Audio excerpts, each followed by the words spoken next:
Hello, my name is Jimmy and welcome to the 2020 Ram Limited. This is the top dog.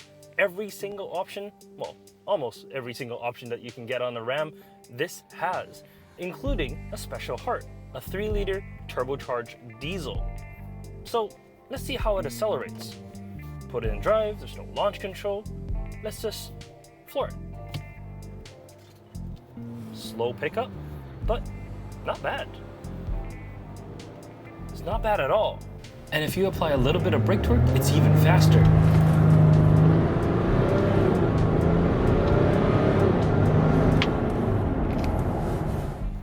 Under the hood, this 3-liter turbocharged V6 diesel makes 260 horsepower and 480 pound-feet of torque. That's a whole lot of torque. And of course, you do want that torque in a truck because that's what helps you pull. That's what helps you haul all your items that you have. But this Ram, this particular one, with how it's spec'd, I don't suspect that person will be hauling a whole lot. Maybe towing a little bit, but definitely not a job site truck. You may see it at a job site, but only for a little bit, because this truck is made for the boss. It's made for the person that's going in and out of that job site, going from one to another, checking on, well, the workers to see how they're doing. And at night, well, that person is going to take their spouse or whomever it may be for lovely dinner, and there's still space in the back for kids, tools, whatever you want, because this cab is enormous. But we'll get to that in a bit. Let's talk about its looks. I think the Ram, out of all the trucks that's available right now, is probably the best looking one. Personally, I'm not a big fan of this particular option with every single thing blacked out. You just don't get that much detail on the outside of the vehicle, especially at night when all the intricate details just kind of hides in there. But it's still a really nice truck overall. I love that front end, that Ram logo on the front. It's really, really nice. It's exactly what I want in a truck. It's big, it's brute, and it just looks the part. The front headlights, LED, got LED fog lights. I mean, it's a really good looking front end, especially with that hood, because it has that bulge for that turbo diesel. It's the same one that you find in the Hemi. It looks good. Off to the side, I mean, it looks like a regular truck. Nothing really outstanding here. 22-inch wheels, that's all blacked out. The only thing that's not blacked out on this vehicle are the lug nuts. That's chrome. Maybe a missed opportunity there, as everything else on this truck, other than the lights obviously, they're blacked out. What I really do like is the deployable side steps here. When you open the door, the side step swings out, so you're able to get in and out of the truck easier. This one does have air ride as well, so you can lower the truck all the way down to make it even easier as well. What about the back end? That's where this truck is a little bit more special.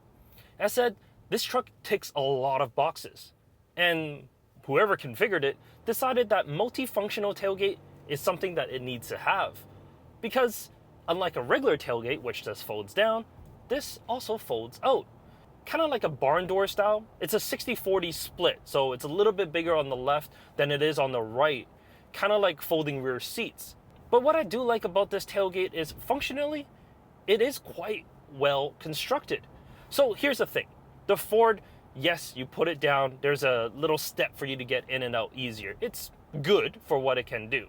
Nothing wrong with it at all. The GMC one, that is very, very useful. You're able to lower it down as a step, or you can use it as like a workbench. You can use it as a stopper.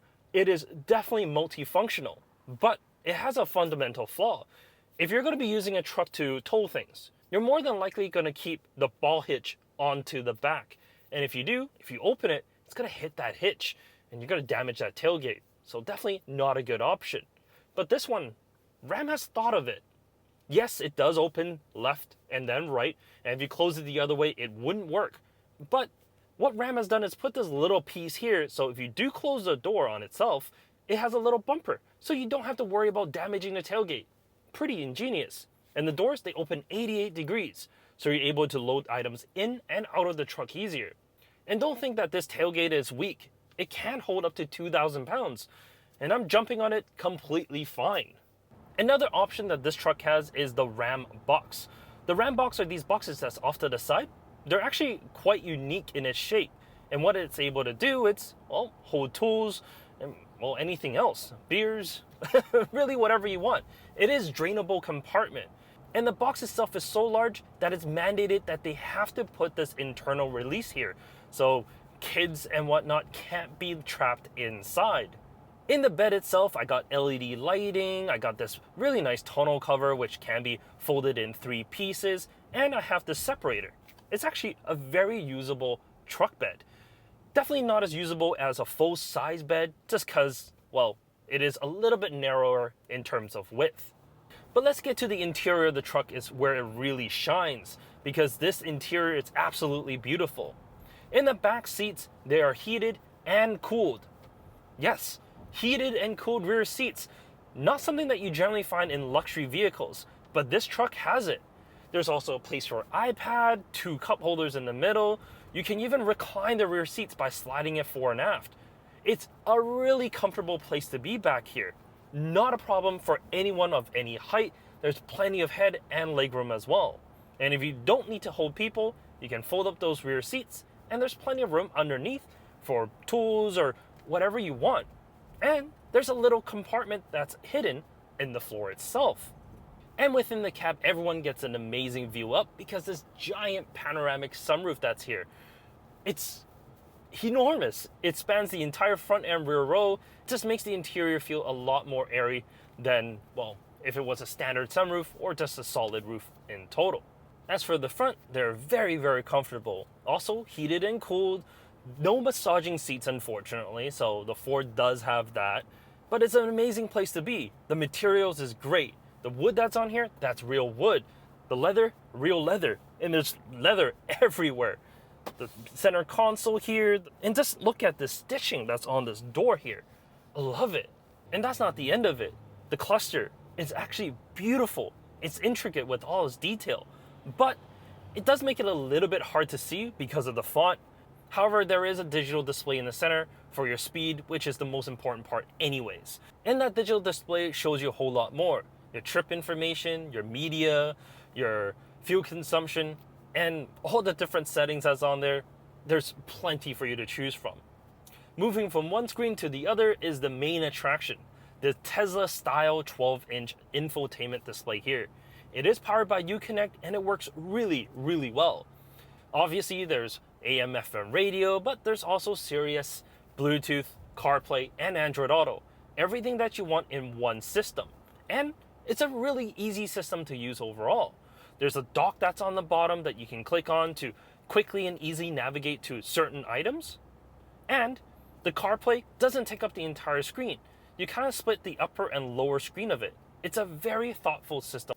Now you may be thinking, I'm not a big fan of screens because I don't want to dive into a menu to change my climate control. Well, Ram has definitely thought of that because the climate control, they're all off to the sides here, at least the main ones that you'll need. While the screen is definitely the main attraction that's in here, there's other things that's in here that's really nice as well. The switchgear on the bottom for your trailer brake and to activate like the tow haul mode and the air ride system, they're all really nice. And below that, I got plenty of USB ports, USB-A as well as USB-C. I also have a wireless charger, an adjustable center console here so I can move it back and forth to adjust if I want to hold more items in the center or whatever. This center cubby is so large I can fit my 50-inch laptop in here with no problems. And there's some nice things in here because in the center console, it shows me some protractor and some mathematical equations, which I'm sure most people would Google anyways, but there's another Easter egg in there of the generation of the Ram trucks. It's very well thought out.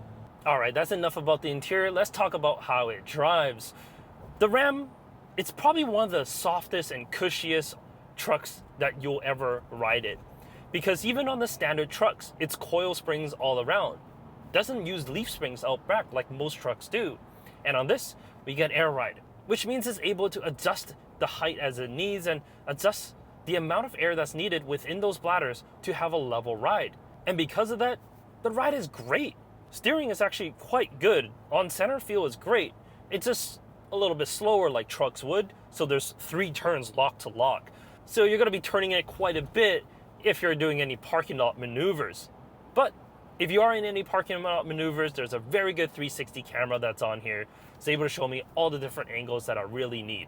But let's talk about the engine a little bit more. With the Ram trucks, you can pick 3 engine options. There's the Pentastar V6, there's the Hemi V8, or this, the turbo diesel. The Hemi is definitely the one you want if you want more brute, you want more power, because it has more power. But I think the diesel is actually a very good option, because it does make 480 pound-feet of torque. Yes, horsepower is down at 260, but the best thing about the diesel is fuel economy. You're able to get 21 miles per gallon in the city, 29 highway, and 24 combined. And on a truck of this size, that's pretty good. And don't think it's a slouch neither. 0 to 60 miles per hour comes in at 7.7 seconds and can reach a quarter mile in just under 16 seconds at 85 miles per hour. So, I mean, it's not fast, but it's fast enough for a truck of this size. You're not going to be bringing this to any drag races. And in terms of capabilities, it's pretty good there as well. Not in this specific truck, but with the diesel, you can tow up to 12,500 pounds and have a payload of 2,040 pounds. This specific truck, though, can tow 9,700 pounds and 1,800 in terms of payload. So yes, it's a little bit less, but it's still a whole lot. And a whole lot is definitely what you get in this truck. And you'll be paying a little bit as well. This exactly as spec, it's about 80,000 Canadian dollars or about 75,000 US. So yeah, if you stack on all the options, it definitely does get pricey. But you don't have to stack on all the options if you don't need, because you can get a base model Ram 1500, the Tradesman, at around 40,000 Canadian, around 32,000 US. Overall, this truck is great because it's everything that you need in a truck and more. Not only is it a workhorse, but it's also a luxury vehicle. It's something that you can take your significant other to. You can do whatever you want in a car in this, and a whole lot more. There's plenty of room for kids in the back. There's plenty of room in the front. It's soft, it's cushy. I mean, it's a luxury vehicle all around with the capabilities of a truck. And that's exactly what this Ram is. In any case, thank you so much for watching this video. Like the video if you do. Subscribe if you want to see more. Let me know what your thoughts are on the Ram 1500 in the comment section down below. And yeah, we'll catch you next time. Take care.